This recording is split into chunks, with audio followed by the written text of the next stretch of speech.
Well, I mean, I think if people are desperate for journalism that just parrots mindlessly, quote unquote, expert opinion, then they have plenty of other avenues to attain that. I think I've provided something different, which is why I provide an opinion piece, one not verified by other individuals or science. So it's just me.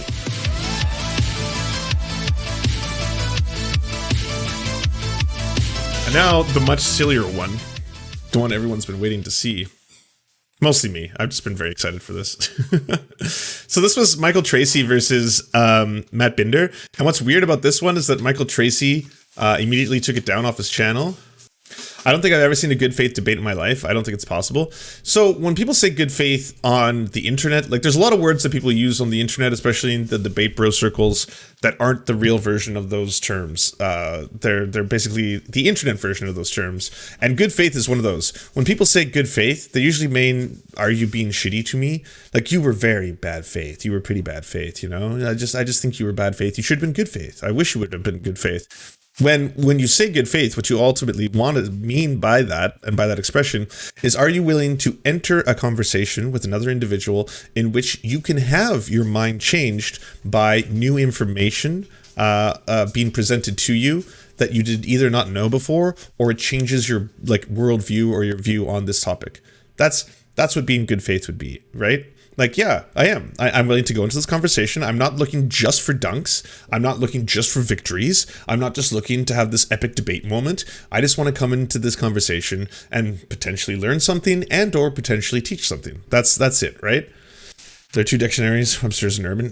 Tracy was triggered majority report, made a joke about his girlfriend. Well, okay, so if you don't know the story behind this, I should give a quick background. Michael Tracey took it upon himself to go to a college campus to save the kids. So he went to a college campus at a university that he did not attend or ever go to or was planning on attending with the karaoke machine so he could get on a megaphone and talk about lockdown measures being draconian and how he's not anti-vax, but we should just get all the science before we find out about it. Chico is really upset about the whole thing. And that was the majority of the entire conversation. He really wants to play right now. I was like, Chico, we're in the middle of a show. We cannot play. Anyways, this obviously got a lot of people like myself making fun of him and telling everybody that Chico, no eating the wires. You're going to shut the whole show down every day. You know what? Maybe it's Chico who's deep state. Everyone's always like, you're a CIA op. Maybe that's Chico. He was, I adopted him from Mexico, but maybe he's part of like a highly trained CIA op to just destroy my segments when I'm in the middle of them. Anyways, Michael Tracey obviously got clowned on the campus. It was fucking hilarious. It's objectively hilarious. If you haven't seen it already, it's really funny. I would go watch the footage. And then afterwards, people made fun of him. Like myself, Majority Report made fun of him. A lot of people on the internet made fun of him. Vic Berger did a really funny segment because, again, it's objectively hilarious that all of that happened.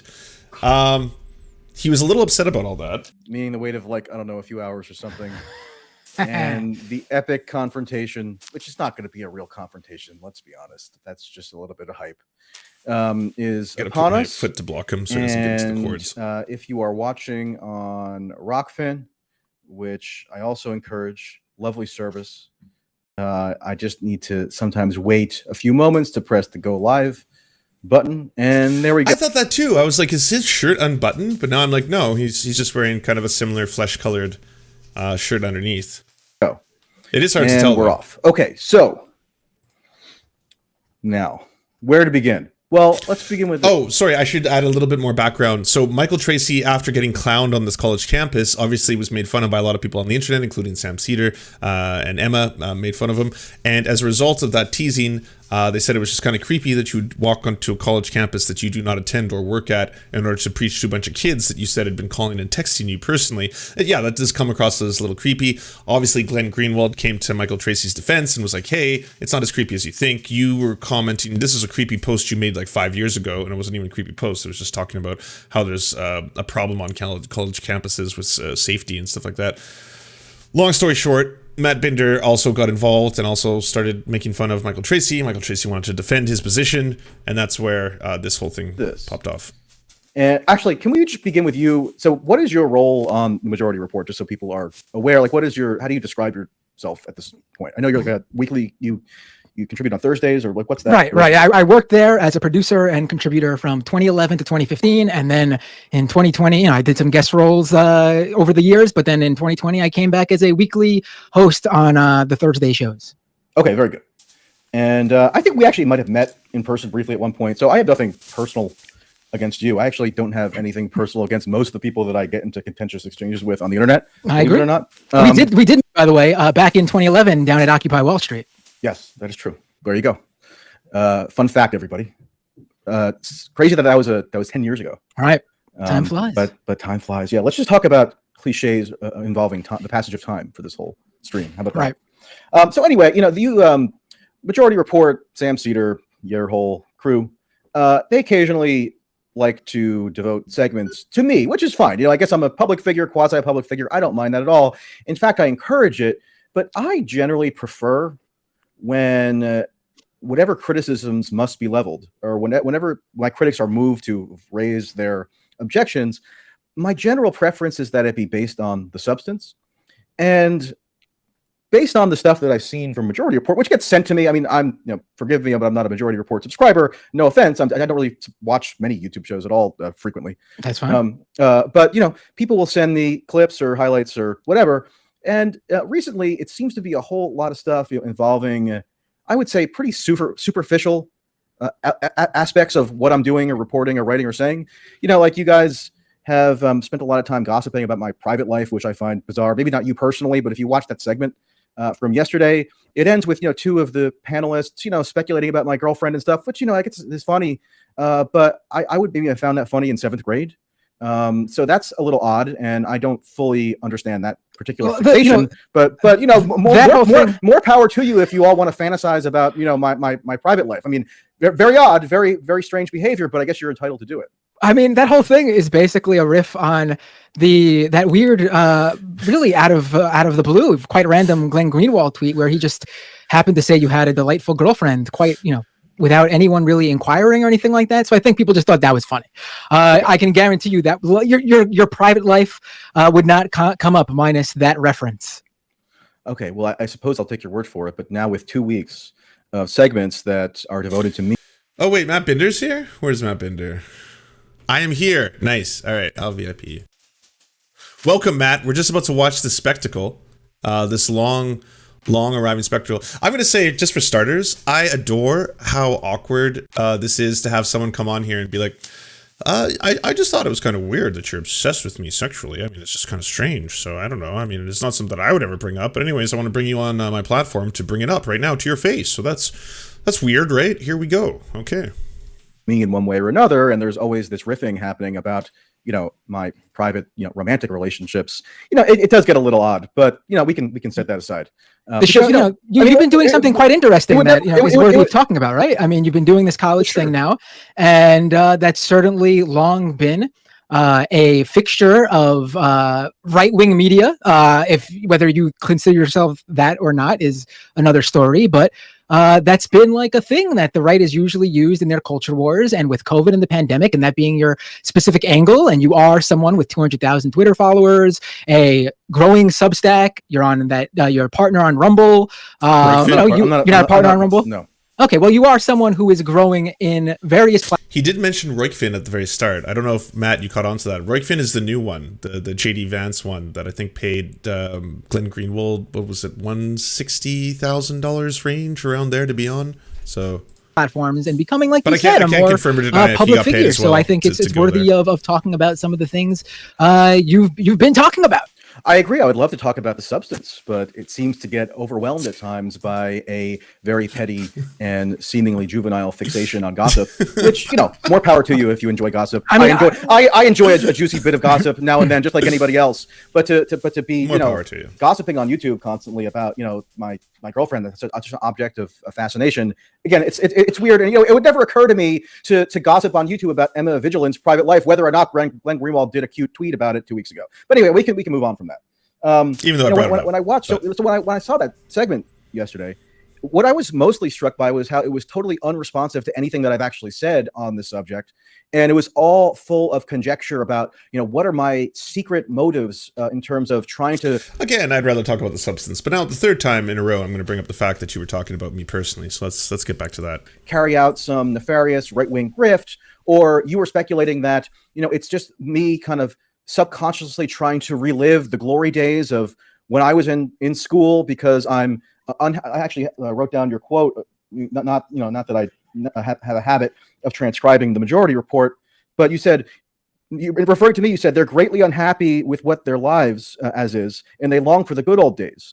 Now, I mean, I'm fascinated by how you have this psychic ability to probe so deeply into the depths of my entire being and come up with these sweeping judgments about whether I'm pining for the good old days. I mean, did we have like therapy sessions in the past or something, and I've just blacked out and can't remember it? Because if not, I don't know how you would be at all equipped to is this render the substance? Judgments such as It that. sounds like you're still talking about the sure. I mean, I don't personal recall stuff. if I said that's you specifically. It's possible I did, but you were saying they in terms, and you were grouping me in this whole they that you were referring to as right. Because I do think it is a bizarre thing for people to who are many decades removed from attending college to be so infatuated with what goes on college campuses, specifically college campuses. I'm not talking about like what the educational curriculum is or anything like that has long-standing consequences based on what students are taught or mandated to be taught. I'm literally talking about people who have this infatuation with what is happening in college campus student life. It is a bizarre thing to me. And perhaps tonight I will become more informed about why individuals such as yourself are so interested in this. I'm quite interested in learning more, actually, because it does appear to have a through line with the type of person who did quite enjoy college, moves and doesn't quite move on into the next stage of their life, to be quite honest. I mean, I'm not saying that's you specifically. Well, but you did say it was me specifically. I mean, if you want to talk in generalities about that, personality type which you're positing exists, which I'm sure does exist, fine. But I don't know how you have any of the requisite information to apply that personality type to me. I mean, it's just very strange. Again, it would never occur to me to say, Matt Binder, because I don't particularly care for whatever he's focusing on in terms of his media platform. That must be attributable to some deeply rooted psychological hang up that I'm just going to posit must exist on the basis of nothing. I mean, that would never occur to me to do, just like it would never occur to me to speculate about Emma Vigilant's private life or whatever that other guy's name is private life. So I mean, I just don't relate to a lot of the like the rhetorical and I mean, listen. If we're talking specifically about you, that is just one type of individual I brought up that you could possibly be. But if you were to ask me the exact type, it was already mentioned when I mentioned that other type of person, so I didn't bring that up either in that segment. But I think you are more likely the type of individual who has just found a nice little niche for yourself. You found that it's quite successful. You have a Substack audience that clearly reacts to this type of subject, and that's why you're pursuing it. That's my belief. You could call it the right-wing grift. You could call it a grift in general. You can just call it doing what's best for business. Whatever you'd like to call it, I think that's probably more likely who you are. We can talk more about it, and I could find out if you're that other type as well. But that is what I would most likely peg you, and quite a few of the people who are infatuated with college campus life and report on that. Well, I hope you'll notice that while that's a fascinating theory, it still is not addressing the substance, just like the video on Majority Report yesterday was not at all about the substance. It was all this kind of theoretical meta stuff and speculation about what my interior motives allegedly are. And just for the record, I really am not trying to live my glory days of the past. I prefer to be an adult, believe it or not. And not that I had a bad time in school necessarily, but I'm not looking to relive the glory days like the Bruce Springsteen song or something. All right, so let's talk about the substance. That's why you invited me here, so let's do it. Well, yeah, but just so you know, I mean, you say that I found one more point on the meta stuff. For the person who wants to talk about the substance, he keeps going back to this. It's like, well, before we do the thing that I keep saying I want to do, I just, again, kind of weird. I wouldn't speculate on Emma or you. So why did you do it to me? Just seems weird, even though you keep explaining yourself and explaining why. But again, which has already been raised, so I'm not bringing it up on my own accord. I mean, I've now spent 2 weeks roughly covering this subject, right? 2 weeks in 10 plus years of being in the media has been devoted to college centric issues.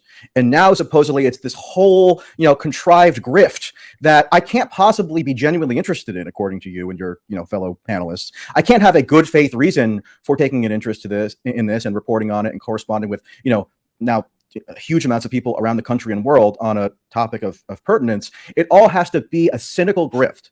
And, that's just very weird because, prior to this 2 week stretch of focusing on this issue, I spent the month of August and early September covering multiple aspects of the Afghanistan withdrawal. And I don't know, was that part of the whole grift? I mean, according to this logic, where everything that I do is dictated by some malevolent desire to just cynically, boost my Substack subscriptions, that would have to have been part of the grift, wouldn't it? I mean, I can't answer that question. We had this impromptu discussion now. I mean, if I had more time, I probably would have done some research into how long you've covered other topics and how infatuated you became with them and how much you tweeted and Substacked or whatever about them. But I don't have that information in front of me. Well, you or anybody else is free to go look at my Substack and go look at my tweets from in the month of August of this year, just before I started on this topic.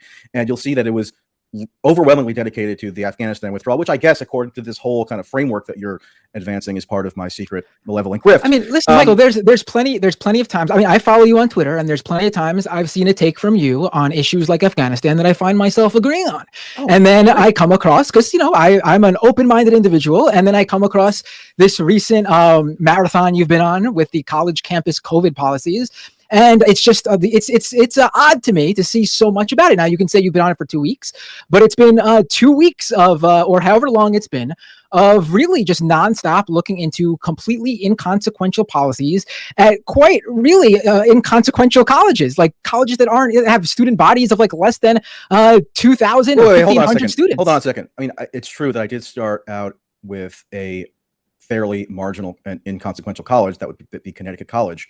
But I've since been branching out over the course of these 2 weeks, and I've been covering Stanford, the University of Pennsylvania, Columbia, Amherst, University of Arizona, University of New Mexico, and on and on and on. I mean, I think you'd be hard pressed to say that those are not consequential institutions in America. I mean, I'm not familiar with all those schools because you're not familiar with Stanford or Columbia. Oh, no, but some of the latter ones you mentioned right there. I'm not familiar with all those schools. I can't tell you how big all of them are. But yes, those are some large schools. Stanford and Columbia. Yes, and Brown University. Yes, but I mean, you yourself have even admitted. I do have this in front of me because I was reading some of your Substack pieces earlier. Once again, another read through. Well, hold on. Can I interrupt you really quickly? Sure. Because you said that you hadn't done some research. So I'm just wondering if you did do even cursory research before that segment. Not that you're obliged to. But I would have thought that it might be smart to. Have you read any of the Substack articles? I've read every single one twice over now because before the segment yesterday. The second time before this segment, and then I read them previously. That is a weird tweet.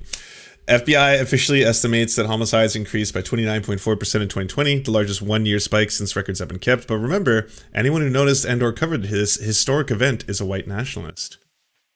Gotcha. First came out. No, the first time I read them was the first time. I even watched. Well, I appreciate that. Thank you. I even watched the entirety of your the videos. I know not all of them were posted by you, but I saw multiple different videos of from students as well from your Connecticut College appearance, and I listened to what you had to say and what they had to say. Okay. All right. Well, great. I appreciate that. That wasn't evident, I have to say, in the segment that I watched. It seems like you all were reacting to about 30 seconds of one Tucker Carlson appearance in which I spoke. In that Tucker Carlson appearance, it was actually a truncated segment because of a time crunch, and I spoke for maybe a minute and a half, and yet all these wild extrapolations were made about this whole kind of range of motives that allegedly exist deep within me. I'm not on every episode of the Majority Report. They'd already discussed your Connecticut College appearance and the various opinions you've had about COVID policies. That segment was just really on what was discussed in that Tucker Carlson video, and then obviously the ranting and fun little stuff that we discussed afterwards. I mean, it was not it was just a small segment on a topic that they had already covered much more in prior segments. The fun little stuff about my girlfriend, right? It was funny stuff. I didn't even say any of that stuff because that's it. I'm sorry. It's objectively funny. I don't care where you land on the political aisle that you went to a college campus you don't attend with a karaoke machine and got clowned on for 30 to 40 minutes. That's just funny. It's just really, really funny. And the fact that you're trying to like self-aggrandize to make it out to be something noble that you were trying to do, like I was actually just trying to speak truth to power. If it's not me, then who will say this for the kids? is funnier. Like, you're doubling down on the funny, and now you just can't realize it. You're on the middle of this like live stream debate where you're like, well, I just don't understand why we won't talk about the substance. Can you go to my Substack, please? Do not really care. I do think that they find. I'm glad we can agree on that. There are a few things I could imagine caring less about than Emma Vigilant or Matt Leck's, private affairs. Sure. But again, it's completely because of that Glenn Greenwald tweet. Like, no one, like, there is not like we've looked into your background and found out you had a girlfriend and decided to riff on it. It is completely bizarre that a third party would just randomly bring up the fact that you have a delightful girlfriend without any, without impromptu, really, without anyone asking or even. It's just funny. It's just weird and funny. It's weird that Glenn Greenwald came to your defense on something that otherwise most people would have been like, oh, that was embarrassing for him. I'm just going to let it be. And then, hopefully this goes away. But he was like, oh, wait, no, I'm going to take a stance. I'm going to tell everyone he's actually got a girlfriend, which is bizarrely high school to do, right? Like, he's not being creepy on college campuses. He's got a girlfriend. Y'all are in the wrong arena here. And you're like, well, this is all very objectively funny. Raising the question about your relationships or whatever, it's a funny tweet, and that's what the reference is. You are, unfortunately, the individual Glenn Greenwald was talking about. If it was anyone else, they wouldn't be talking about your girlfriend. They'd be talking about that person's girlfriend, quite frankly. Okay, got it. I got it. So let's move on to the substance. So you assert that these college COVID policies are totally inconsequential, and the reason why I speculated that prior to that segment yesterday, you might not have read my Substack pieces. I'm heartened that you say you have, but the reason why I speculated that you might not have is because I lay out over and over again. Yeah, he's mad and he's looking for easy dunks right now. For why you said you had done research, but you haven't done research. Oh, you said you haven't read it, but you have read it. Any direct concern about the living arrangements of students at liberal arts colleges. I have been following this issue and receiving flurries of information from people around the country on this issue because I and many other people, including many of the students themselves at these institutions, right, and faculty actually, they believe that this all could and probably is a harbinger for what's to come in the rest of society. Because I don't think you would deny, would you, that the trends that get incubated at college campuses, especially elite campuses like Brown, Columbia, Stanford, those tend to have a fairly outsized influence on on the rest of society. Yeah, flurries of information. Media, the nonprofit sector, certain kind of swaths of the activist class, and so on and so forth. And I don't know how it's inherently a right-wing observation to note that obvious reality.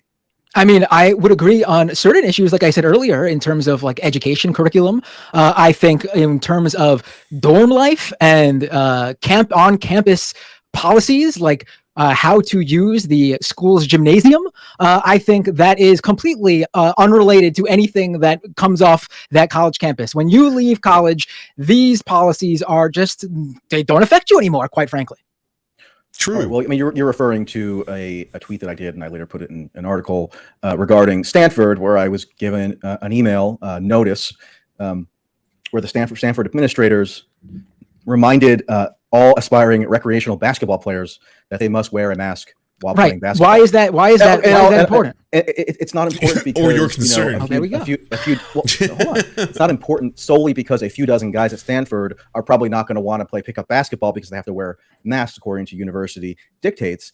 It's important because of the underlying issue, and the underlying issue has great bearing on what is currently the central public policy issue being debated in the United States, which is issues around residual COVID enforcement policies, the vaccines, vaccine mandates, whether there ought to be vaccine passports. I mean, you'll agree that the whole discussion around, the policy implications of vaccine regulations and laws and orders. And we have now a federal order from Joe Biden requiring the private sector. See, this is funny too. It's all funny. Michael, you must see this, right? You're in the middle of an online debate in which you're defending your honor on these subjects by saying that this is important because it's pertinent to the entirety of the United States, what is going on in this one small school and their basketball team, while you're wearing a shirt that makes it look as if you're fucking shirtless. like this is all just funny. It's objectively funny. Sector to institute vaccine mandates.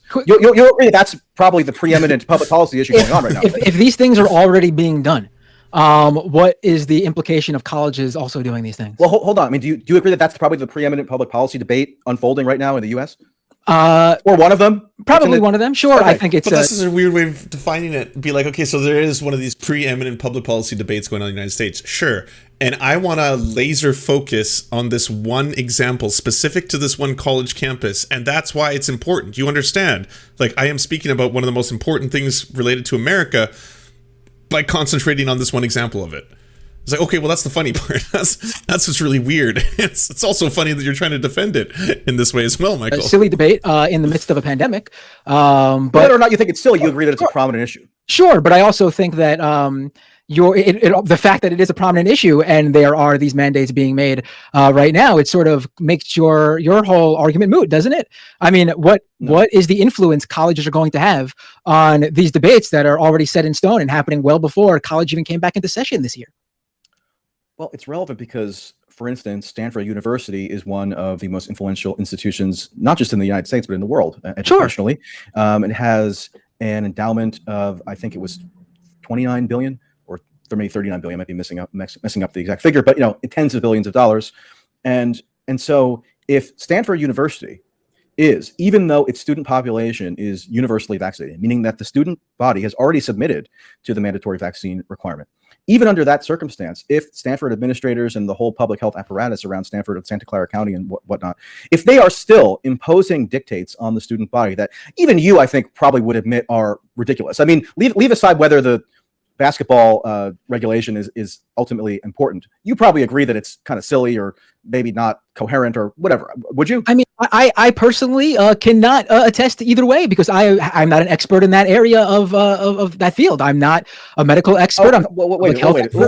This seems like a debate where the other person, in this case Matt Binder, is kind of having to really twist around to understand why Michael Tracey keeps doubling down.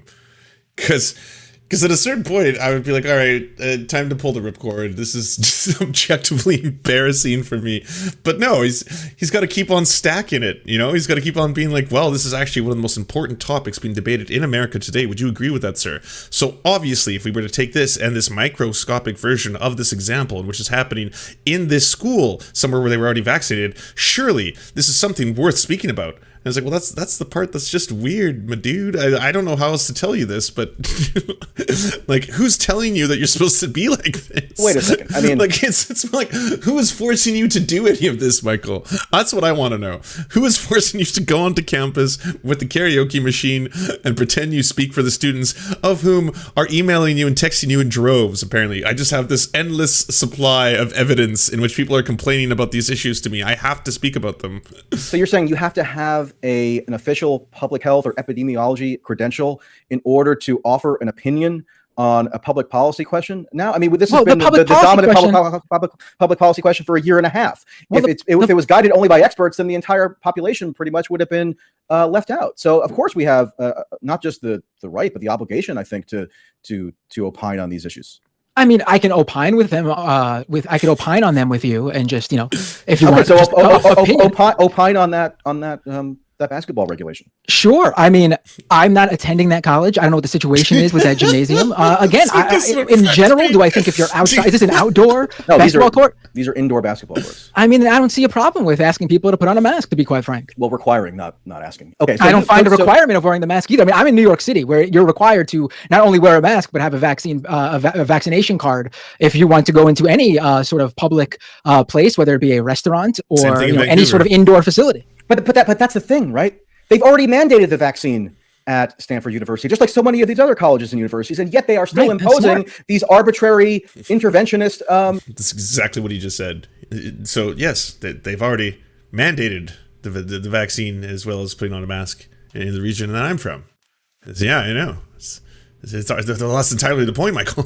Policies whether it's Columbia, where methinks he doth opine too hard, where they're barring students from having visitors and they're making them submit to this very intrusive contact tracing. Let me explain or Stanford, where it's something that's it's kind of silly and trivial, but it's reflective of a mindset that is losing any tethering to coherent reality. When you're saying vaccinated 18 to 22-year-olds cannot play basketball without a mask on, and therefore can't play basketball at all. Essentially, you want my personal take. Okay, you want my personal take. Okay, let me just finish the point. Sure. So again, it's not important solely because of the exact regulation at Stanford or wherever else. It's because these incidents, these examples of ridiculous regulations are piling up at some of the country's most elite institutions. And it's significant because it totally contradicts what had been the whole premise behind mass vaccination, which I generally support. I'm personally vaccinated. I've generally advocated that people get vaccinated if they feel like it's the best thing for them to do health-wise. But these arbitrary and capricious regulations undermine the whole concept of the vaccine enabling a return to normalcy. And if the vaccines don't enable a return to normalcy, what will? Are we going to be perpetually in this state of like semi-quasi emergency? And so therefore all these measures, whether they make sense or not, are just going to be deemed. Do you not realize, Michael, that a really huge problem is that a lot of people are listening to individuals like you and they're getting scared to take the vaccine? The vaccine rates on the overall, like, United States for the second vaccine are very low. Like, they're barely passing 50%. That's one of the huge problems. And then people like you who are like, well, apparently, if I was to look at this one example in a college campus that I do not attend, basketball players indoors are being asked to wear masks. Where does it end? 1987, Greg Orwin. Justifiable. And you're called a creepy infatuator if you're paying any attention to them. I don't think so. I think it's actually very much worth paying attention to strongly. The mounting evidence. What do you think? So many of the country's most powerful and influential institutions are adapting and endorsing this whole paradigm of a permanent emergency scenario. And yes, I do think that has very ominous implications for civil liberties, not just at the campuses themselves, but on a wider societal level. What do you think the final, the game is here then? What do you think the big final outcome that these powers that be are looking for here by asking people to wear a mask? Like, what do you think they're trying to get us to do? Where do you think this is all headed? Well, I mean, I think you have to be specific about who precisely you're referring to. In the case of college, in a college context or a university context, much of the time it's a confluence of factors. Among those factors are kind of bureaucratic inertia, where because you have these infrastructures built up around COVID policy over the past year and a half, and you have a whole lot of money invested in stuff like the testing regimes and the apps that a lot of these colleges have produced to do your daily symptom check. And there's a whole lot of reputational cachet as well invested in this whole project by administrators. So you have bureaucratic inertia where they can't bring themselves to kind of recalibrate their approach, and it results in these kind of farcical situations, such as no basketball being allowed in Stanford, even though you can go like party down the street, right, indoors without a mask. So it just doesn't make any sense. And I think if we're surrounded by regulations that don't make any sense, that kind of undermines one's ability to have faith in like the rationality of policy making. But also, in addition to that, I do think there's an ideological component where there are administrators, particularly in a place like, Oh yeah, he speaks a lot, and ultimately, I mean, Matt's face this entire time is kind of been reflective, I think, everyone else's, where it's just like, you get it, don't you, dude? Like, you're kind of just manufacturing outrage for clicks.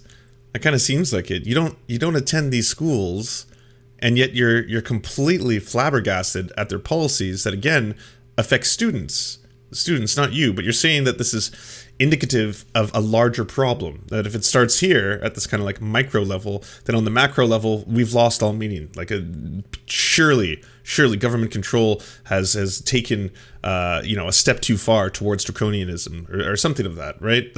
And then Matt's just like, dude, it's funny. The fact that you're going to such lengths to defend it is funnier. Why? Santa Clara, California, which was actually, the county that Stanford is in, was among the first to introduce a lockdown in March of 2020. So you have a lot of kind of very, I think, misplaced ideological zealotry where people have this political commitment to imposing the most stringent lockdown or quasi-lockdown measures, regardless of whether at this phase in the COVID cycle, they make any public health sense or have a public health logic to them that is intelligible. And they're only doing this because they're immersed in what can only be described as a permanent crisis mentality. So that's why, I was mentioning on the Tucker segment that you guys briefly clipped from, and, we're saying, one of the panelists said that I didn't have any facts. I was just giving a vague anecdote. Well, no, I wasn't giving a vague anecdote. I try to opine only if I have a factual basis for what I'm saying. And the factual basis for what I'm saying is that so many of these colleges and universities have a surveillance testing regime, so-called, that students must comply with, or else they face expulsion or other disciplinary measures, right? And what is surveillance testing? Well, number one, surveillance is kind of a creepy term to fold into that, and that doesn't seem to bother a lot of people. And by the way, surveillance testing does have a practical use in certain epidemiological contexts, but not really with an endemic disease that we're going to have to all live with for the foreseeable future.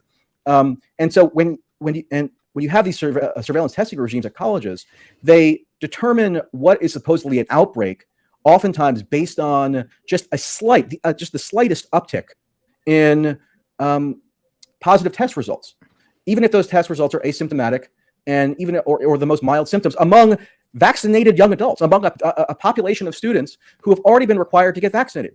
So if those students have already been required to get vaccinated, then go to campus and they're subject to this twice weekly surveillance testing, and they come up with a positive result, and then as a consequence of that, the bureaucrats who kind of preside over them outlandishly overreact, put them in like a semi-lockdown situation. Then that's going to be the formula going forward for how other institutions are going to react to what are generally benign instances of transmission. So yeah, I do think that's an important thing to note, and I do think it has it definitely has wider societal implications. You have high schools and middle schools and elementary schools, in the public school system, closing left and right now. So kids in Minneapolis, I was just seeing, in Washington State, in Maryland, so many other places, they're now being put into supposed quarantine, which is not really a quarantine because most of the kids, especially in inner city areas, don't have the resources to abide by a strict quarantine if they're being told that they're exposed, right? But the point is that it's worthless educational loss now that long past the time that it has any defensible logic to it. So yeah, I do think that actually is a very important issue. And if colleges are kind of the fulcrum for the perpetuation of this fallacious permanent emergency logic, which I actually do think is analogous in a lot of ways to the post 9/11 period, not because terrorism and a virus are similar in every respect, but because of this mentality of we need maximum safety at all times, and therefore we don't care what kind of intrusive or civil liberties destroying measures are imposed on us if we can aspire toward this unattainable ideal of just total safety under all circumstances. I think that's totally untenable, and I think, yeah, it ought to be covered, and I wish more people were covering it, frankly, other than me. Michael, we should probably limit our answers to make them a bit shorter so we can break them up. I apologize. That's all good. But let me try to address what I do recall here. Michael, have you talked to any public health officials or medical professionals? I have, yes. And about these specific COVID policies on college campuses? Why haven't you included any of these expert opinions in your pieces? I mean, this is reporting apparently, and you put a lot of opinion in there, but your opinion, quite frankly, doesn't make the case like these apparent medical professionals and health experts you spoke to would have. Well, number one, I think it's kind of presumptuous and even a way elitist to say that you can't render a permissible opinion about the most dominant public policy issue of the day. Michael, these are health policies, though, and I are not health experts. Well, you're asking if I've spoken to health experts, and the answer is yes. Right. I don't know if you do how much journalism you do, and I'm not saying that to be dismissive or anything, but oftentimes you'll talk to people in what's called off the record contexts, and so therefore, I talk to people on background, and I garner information. And you could not find a single person who is a medical doctor to give you an on the record comment. Frankly, I haven't sought out on the record comments from medical doctors on this, but I guarantee you I could find many of them. I've corresponded with, lots of them. I just didn't think that was how is that not necessary? That would single-handedly give your reporting on your Substack an actual expert opinion. I mean, again, like you or I are not health officials. I just don't. Well, I don't think everyone is in every circumstance obliged to defer interminably to the supposed expertise of health officials, especially if it stands to reason and it's just commonsensical at this point.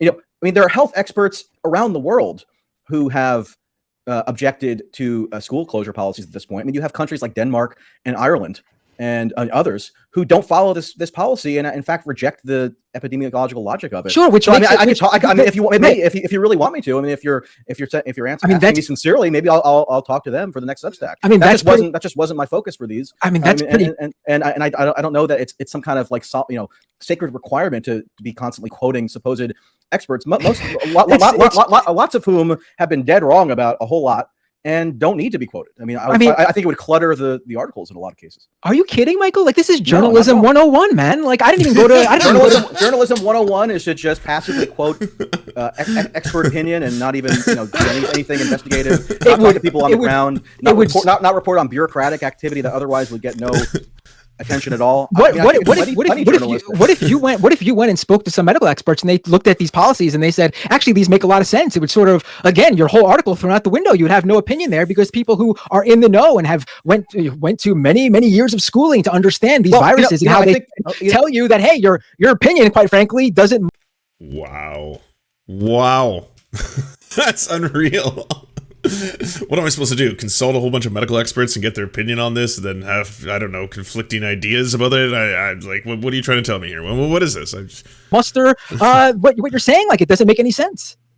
Well, I mean, I think if people are desperate for journalism that just parrots mindlessly, quote unquote, expert opinion, then they have plenty of other avenues to attain that. I think I've provided something different, which is why I provide an opinion piece, one not verified by other individuals or science. So it's just me.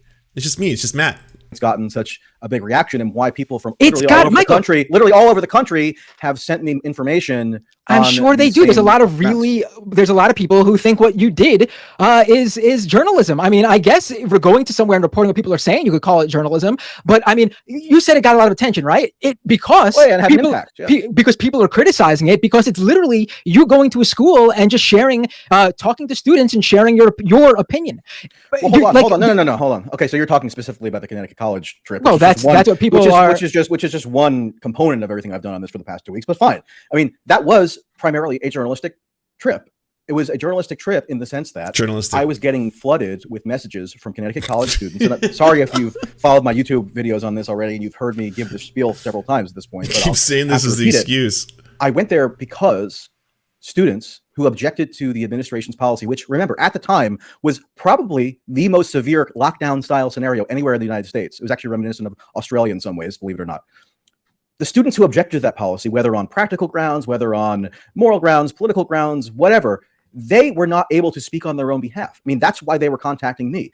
I published Substack articles where I quote them anonymously so people understand that I'm not making it up. And why would I make it up? I mean, that's ridiculous.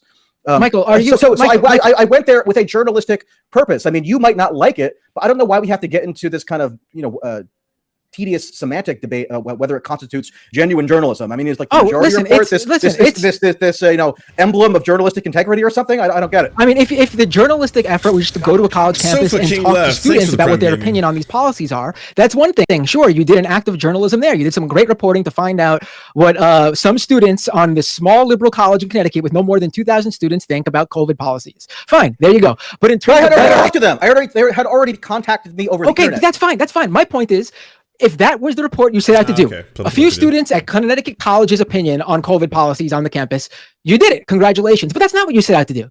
You set out to do this bigger expose on these COVID policies just being a move to authoritarianism and that there's broader implications. But you did not speak to a single, or you did not publish or find someone on the record to attest to that with the experience in that area of health. I mean, it's just that simple. This is not something you or I can say, this is a good policy, this is a bad policy, because we're not experts in that field. We don't have a medical degree. We don't have public health knowledge in terms of what's right for that specific college, what's going on in that community that would require these sorts of policies.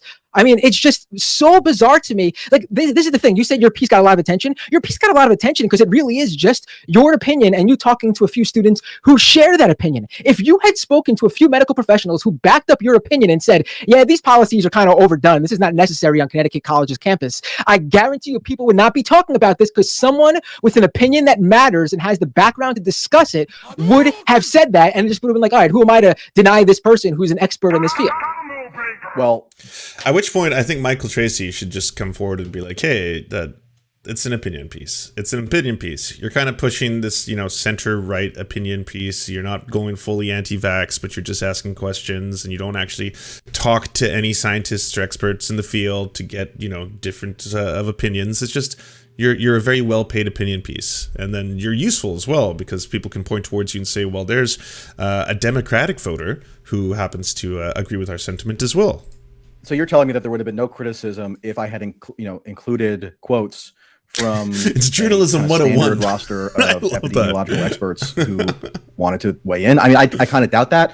It would have got a lot less attention because it wouldn't just be your opinion. This is all we have. Michael Tracey's opinion. And who is Michael Tracey? Who is Michael Tracey? My opinion was grounded in the facts I had gathered given my conversations with the students and given the information they had sent me in terms of the bureaucratic decrees through primary source materials. And so if that had to be suffused with expert opinion, I mean, I don't know that that's the type of journalism necessarily that people are desperate for. I mean, you could go to the New York Times or NBC or maybe even the Majority Report and just get parroted supposed expert opinion all day and night. I was approaching it from a different angle based on the on-the-ground experiences of the students themselves. And again, I also think that there's something very much misguided about saying that you're somehow barred from rendering any opinion at all. You have to just defer to the experts, defer to the public health bureaucrats, defer to people who are ostensibly authority on the subject. I mean, over the course of COVID in the past year and a half, have you not given an opinion on whether it's mask wearing or any other element of the whole COVID slew of policy debates? Probably has. And I'm going to guarantee you, Matt hasn't said that was a journalism. I'm sure he's never going to be like, yeah, that tweet I made or this opinion piece that I put forward, this is a journalistic article that warrants your attention. You've not given an opinion without specifically citing some public health pronouncement by an alleged expert. Really, you don't have any personal views that you can come to with your own faculties of reason and empiricism. I mean, you want my personal views? I mean, I have 2 small children who are under the age of the eligible age or able to get a vaccine. They are 6 and 2 years old, and I know from reading the numerous reports about how COVID is getting worse amongst young children, that they don't have that protection of a vaccine. And so I do worry actually about the various things that go on in the community, in the neighborhood, in the city, in the state, in the country. And so that is something that I am quite concerned about. So when I see public health officials saying, even those who are vaccinated should wear masks because they could still carry COVID-19. And I think about what if I got it, brought it home, and my 6 and 2-year-old got it? That would concern me very much because they are not vaccinated. I mean, I'm sure that's on the minds of many different health experts. I'm sure that's on the minds of the college administrators who are making these decisions too, that people can go off campus, people can go home, and even if they're vaccinated, spread COVID to people who cannot be vaccinated or choose not to be vaccinated, because whether my opinion on them being dumb or not for not getting vaccinated, that doesn't matter. I still don't want to see them die. So yeah, I do think of all these people, and I do think of the implications that are still out there. Maybe one day when more people are vaccinated and children can all get the vaccine, we can all sit back and if these stringent policies are still out there, we can all sit back and go, all right, now this is ridiculous. But I personally don't quite think we're at that point yet. All right. Well, I mean, for one thing, I think it's totally contrary to the spirit of free inquiry or journalistic inquiry for that matter, to say that unless you go and supplicate yourself before like an expert class, you can't contribute anything of value to an ongoing public policy debate. So I reject that. In terms of children, I mean, you're more than entitled, obviously, to have that concern. I mean, I would say that the data overwhelmingly shows that children, and particularly young children, are at astronomically low risk. Of course. So therefore, I mean, shouldn't there be a recalibration such that we're not imposing this constant stream of arbitrary measures on people on the basis of a threat that is actually lesser? I mean, for children, I'm not just doing this is not a right-wing cliche. This is true. For young children, COVID is less severe than many seasons of influenza. That is just true.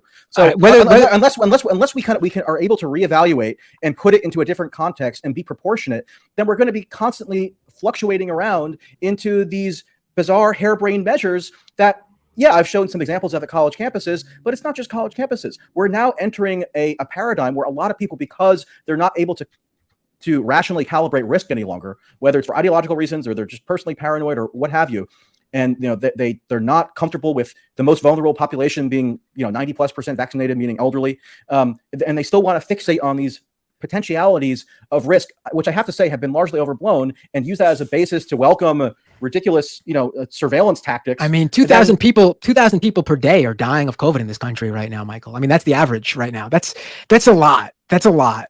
And we could talk. And who are they? I mean, they're generally older people who have not been vaccinated. I mean, so why do they matter? I mean, they're just sacrifices to the great line. It does not apply to children. That's not true either. You're seeing people now in their 20s, 30s, teens, even like I said, the numbers, young children was low, but it's getting larger now. And again, yeah, and the thing is, yes, it's not true. It's definitely getting worse. It's one of those horrifying things. You start seeing the numbers change in that regard. But also, like, the idea of children getting vaccinated, that's so they don't spread it to more people as well. I mean, it's supposed to be a collaborative effort, right? The more people who are vaccinated, the safer it is for everybody. We can talk about these numbers. Oh, 2,000 people, and maybe it's just every day a dozen of them, maybe just a dozen of them are children. But if it's your kid, that kid's not a number. If that's your grandma or grandpa, that grandma or grandpa is not just a number. Like, these things mean things to people. Like, we could just talk about the numbers all day, but that individual who dies is a somebody to their family and their friends. And I think 2,000 is a lot. I don't think it's like, maybe if we're talking, maybe we get to a point where, like, a handful of people are dying of COVID a day, or a little bit more than that a week, then we could be like, okay, we can't, let's continue on. This is now at the levels of other diseases, communicable diseases in this country. But we're not there, Michael. 2,000 people are not dying from any other communicable diseases right now. It's just COVID.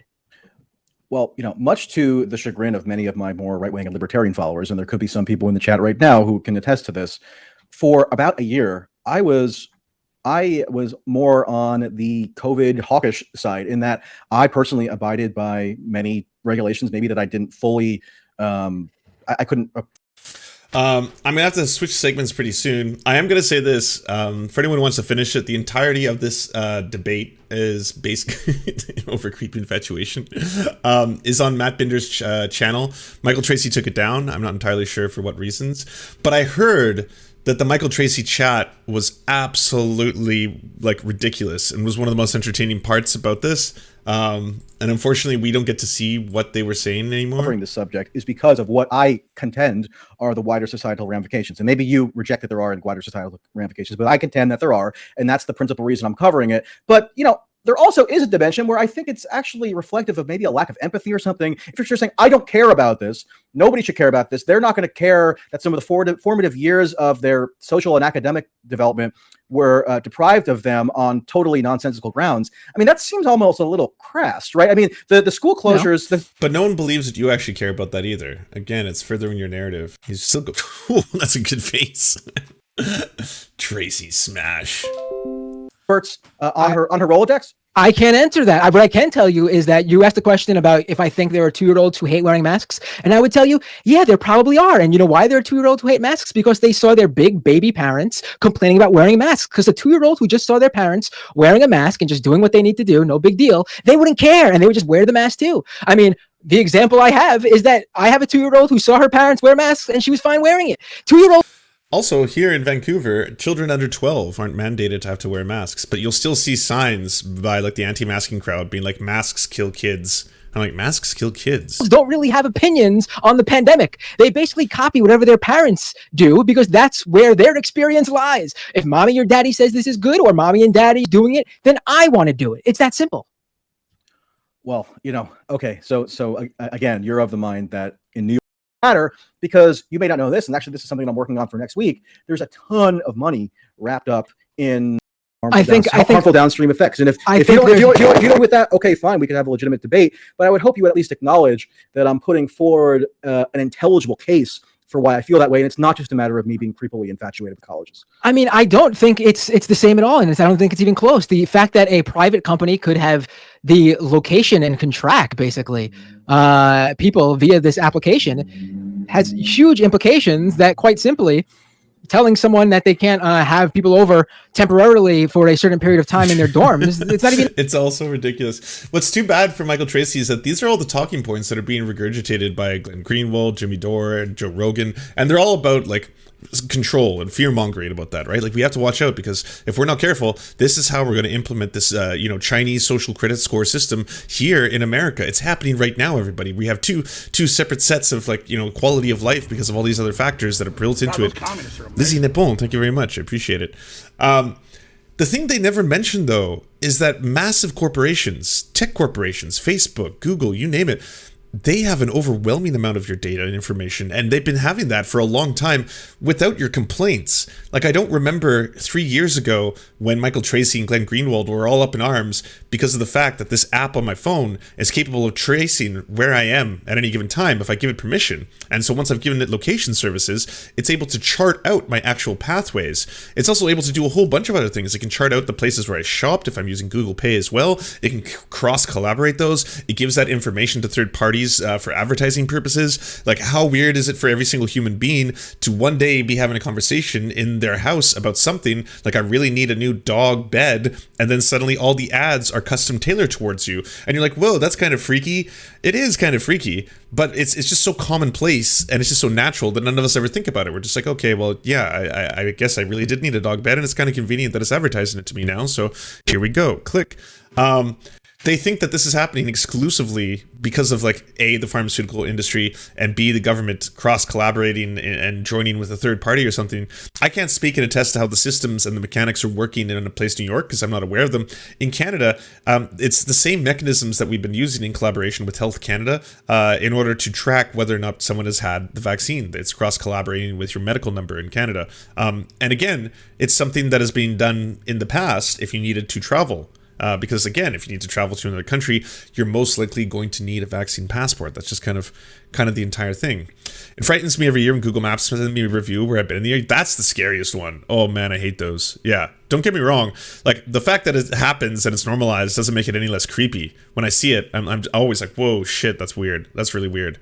But also, it comes down to that whole thing, like, we're already doing these things, you know, we're already giving away so much of our information and our lives to corporations, that the fact that they're, like, hyper focusing on this one issue seems very disingenuous to me. My ex only ever started getting French ads when I started living with her and my phone started hearing me speak it. Really? Oh, I've never heard of it being done in another language. That's pretty wild. Yeah, and every subsequent generation, by the way, is more okay with this because they're kind of born into it, right? They're completely fine with that. Whereas, like, my parents refuse to even go on Facebook. They're kind of like Ron Swanson's. So, like, I don't want, like, an online mark. I don't want to be known in any way, shape, or form online. Really good job by Matt Binder. Thanks for putting up with this. Thanks for the memes. This was absolutely hilarious. Go check out the full debate on Matt Binder's channel. Just popping up to say, I agree with you on the data privacy thing, but there's not much proof to your phone listening to your conversation silently. That would take a shit ton of batteries and CPU processing. I agree with you for the phone part, Squid. What is it that is it your search history, or is it a combination of things? Like, what is it that works out to the fact that all of a sudden our phones, our advertising history seems to correlate a lot with the things that we're actually looking for? Like, there has to be some cross collaboration there. I agree with you, though, that I would not recording, by the way. Listening and recording would be two very separate things, right? Whether or not people can actually like, find third parties, keywords, buzzwords when they pop up, stuff like that. It's your demographic combined with your search history and general online activity in the apps you use. Okay. Well, there you go. A random person in chat has told me something, so I'm going to take it as verifiable fact. It's a random demographic, general online activity. There's a sort of cookie that you install. Search cookies and browser fingertips. Oh my. Well, there you go. Well, we have it all now. Hey, do you like movies? Do you like Serfs? Do you want movies and Serfs watching the movies? So then come over to the new channels. It's the Serfs Cinema. Thanks so much for watching, everybody. Can you do the thing, you know, that thumbs up and comment and all those things that help us out in the algorithm that controls every aspect of our lives? Also, if you happen to have a Facebook account, can you delete it? Like, just delete it. You should probably delete your Facebook account because it's not a great company. But hey, if you can't do that for whatever reason, I understand. And could you also go to facebook.com/thesurftimes then and give us a little like and a follow. We're just trying to push back against the fact that people like Ben Shapiro happen to dominate the platform entirely. And when everyone asks, why do older generations believe the things they believe? One of the problems is the majority of them on social media use Facebook. So to counter that, we're just going to be on there too now. Also, if you happen to have a union or a worker co-op or even a leftist project, podcast, website, Zoom, MySpace, it doesn't matter. We will advertise it for free on this channel. All you got to do is go to weareserfs.com and use the forms that we got there, weareserfs.com. Thanks, everybody. To our gods, Xander Corvus and Peyton L. Just, may you shower us mortals with gifts from the heaven. To our monarch, Tom Spiker, we are your humble jesters, clowning around for your amusement. To our lord, Trevor R. and Alexander Thaler, we give you our thanks for this meager land for us to toil our seed. To our knights of the round table, Egbard Sealine, Matthew Scarborough, Stellar Vision, Ariana McCarthy, Daniel Sutton, Ants Are Still Running the World, Coulter Smith, Tom Grow, Val 9000, Jenna Tal, Dark Puppy, Quiet 185, Anna Loves Riley, Omni, Riley and Anna, Poodlehawk, the Tim Caucus, Multimondi, Trevor Janis, Lemmy 101, Anthropophojak, Saren 42, Chronic de Hemphog, Catherine, Radical Maniac, Ramon Acosta, Incosin, Violent Orchard, Sophie Baby, Political Puppy, Andreas Chiringuito, Zach Christensen, Josh Mickelson, Todd Buckingham, and Todd Lajeunesse. We raise our glasses and we salute you, our comrades.